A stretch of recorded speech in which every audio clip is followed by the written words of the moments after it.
So ultimately, when you bring people together, you're creating a market. There is a trade. There's a lot of trading that happens when there's a market. And when there's trading, economic theory says that everyone benefits when there's trade.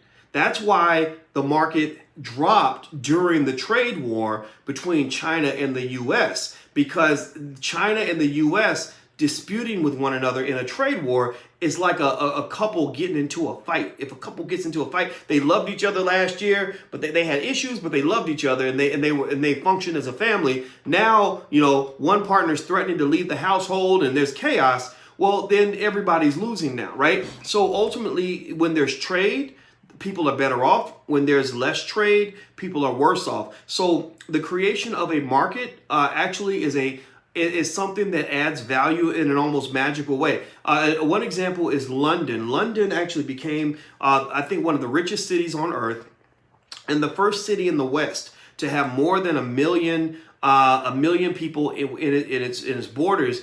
And the reason that London got so wealthy so fast was because they had trade. They had people, they had a river that came through, the Thames River came right through London. And because it came through London, people just somehow ended up congregating along the river and trading along the river. So that allowed massive wealth to be built just through trade. So so literally when we talk about things like I told you guys, if I haven't, I'll tell you now. One of the things we believe in strongly in the Black Business School is what we call the Black Core of Three, that Black people should educate our own children, create our own jobs, and support Black businesses. Well, those last two pieces, creating our own jobs and supporting our Black businesses, what that's really saying is that we need additional trade.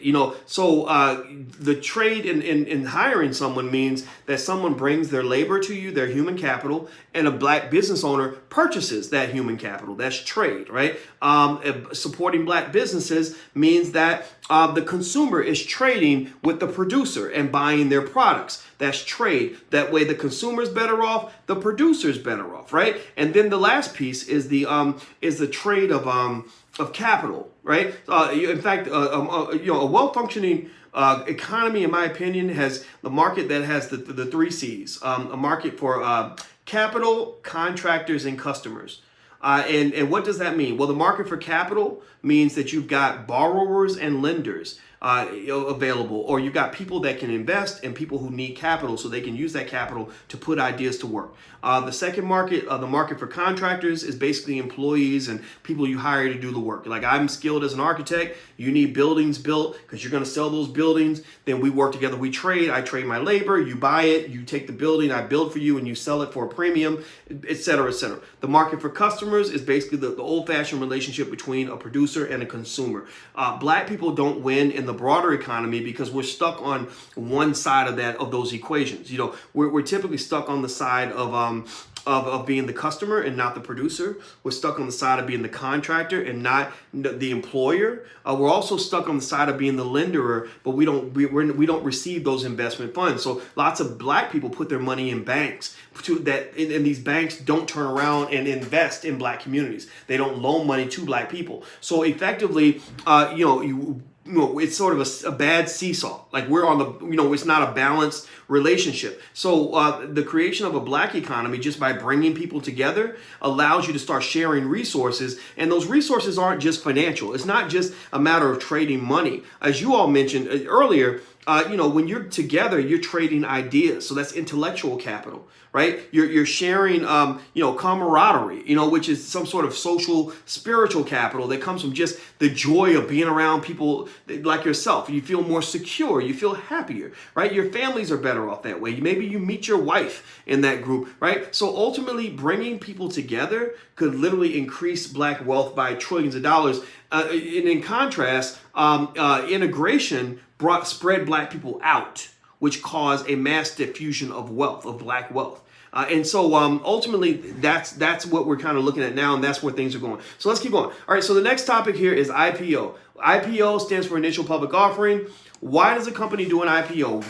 Why would they want to do an IPO? Well, it's very basic.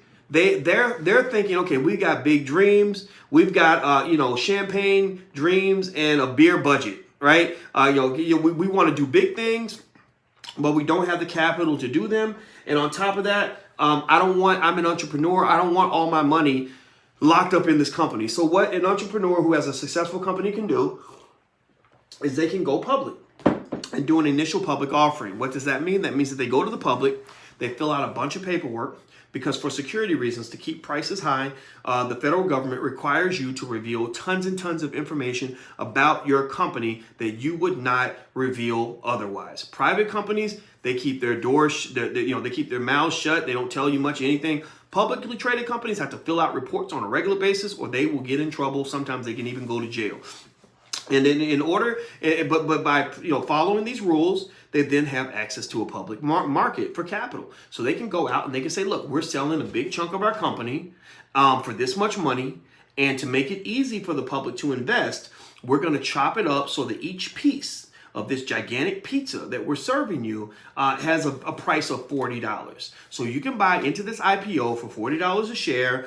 And then we'll let the chips fall where they may. So what then happens if I'm the entrepreneur and you invest, let's say 10 million people buy buy shares of my company for $40 a share. Well, now I have $400 million to work with. I can take that $400 million and I can invest that. I can grow the company, make amazing things happen, right? And based on what the market thinks about me, what analysis they do, what they what they get in terms of information about my prospects and possibilities, that's what shapes the stock price. You see, so it's a beautiful process in the sense that the existence of trade in itself, the fact that we're even trading with the broader economy, opens the door for bigger possibilities. So let me give an example. It's like me telling you, hey man, look, I need 50 grand to build the rest of my bakery. And I'll put in 50. I put in 50,000 already. You put in 50,000. We'll both put in 100,000. But it's not a $100,000 company. And you say, well, what do you mean? I put in 50. You put in 50. Isn't that a $100,000 company? No, because in investing, bringing people together, you're supposed to have what they call synergy. Synergy means that the whole is greater than the sum of its parts. Synergy means that 2 plus 2 does not equal 4. 2 plus 2 now equals 11, or 2 plus 2 must equal 8, right? So together, working together, this is why black people have to work together. It's so important. Working together, we're able to do far more than we could do individually. We're like, Scottie Pippen and Michael Jordan. When they played together with the Bulls, they could win championships. When they were apart, they were both mediocre. When Kobe and Shaq were together, they won titles. When they were apart, they were both like, okay. With the Dallas Cowboys, Jimmy Johnson and Jerry Jones were together, they won Super Bowl after Super Bowl. When they were apart, they both sort of had two mediocre teams, right? So basically, investing synergy means that I get you to invest $50,000 into this bakery. I invest $50,000. We both put in $100,000. But then I say, oh, but guess what? I know enough contacts where I believe that this bakery can net us, $1 million a year, right? That's clearly not a $100,000 company anymore, right? That company's worth far more than $100,000, right? Because, it's making $1 million a year. What would you pay for the right to have $1 million a year for the rest of your life, right? And so ultimately, that's sort of what's supposed to happen with an IPO. The investors come in, they supply capital. The entrepreneur has the genius and the vision and the contacts and the opportunities. The entrepreneur says, hey, supply the capital. I'll go and put that capital to work, and we'll build something greater together than we could build on our own. But sometimes it don't work out like that. Sometimes you'll see IPOs come out. This is why you should avoid tech IPOs based on what my research tells me. I'm not telling you what to do one way or the other. I'm just going to say I avoid tech IPOs for big tech companies because those tend to not do so well, largely because a big chunk of stock valuation as well can be connected to hype. So companies sometimes can get hyped so much that they become overvalued assets, and you have to be really careful about that. And a lot of the research says that a lot of these tech companies are just not good buys. Like Uber, for example. Uber has not made money ever. And the thing is that in order for Uber to be valued at a price that justifies, or to make money that justifies the price that people are paying for Uber on the market, they said Uber would have to have insane amounts of growth, insane amounts of profitability over the next decade. And these numbers are like, they literally have to outdo Google and Apple and all these major companies that have come before them. And the experts say that those odds are pretty unlikely. And a lot of the reason that the price is trading where it is because, again, with the stock price, it's a beautiful thing. It's mathematically elegant in that, with mathematicians, we trick ourselves into believing things are real when they're not. But so really mathematics is a little bit like a religion where we're like, oh yeah, of course this price should be 47 because when we put in these numbers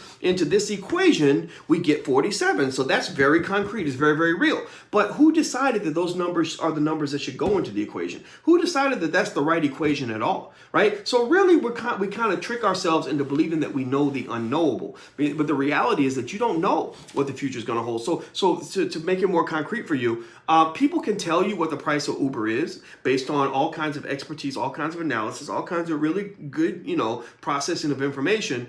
But nobody's precise at this stuff. Nobody really knows what the next 10 years are going to be. In fact, if you went back 10 years and asked the people 10 years ago, what do you think the world's going to be like between 2009 and 2019? They would get a lot of things wrong. Like, for example, would you think they would predict Donald Trump would be president of the United States? I know I didn't. It wasn't even a thought back then, right? So anyway, let's keep going. Let's jump to the next topic. And so the next topic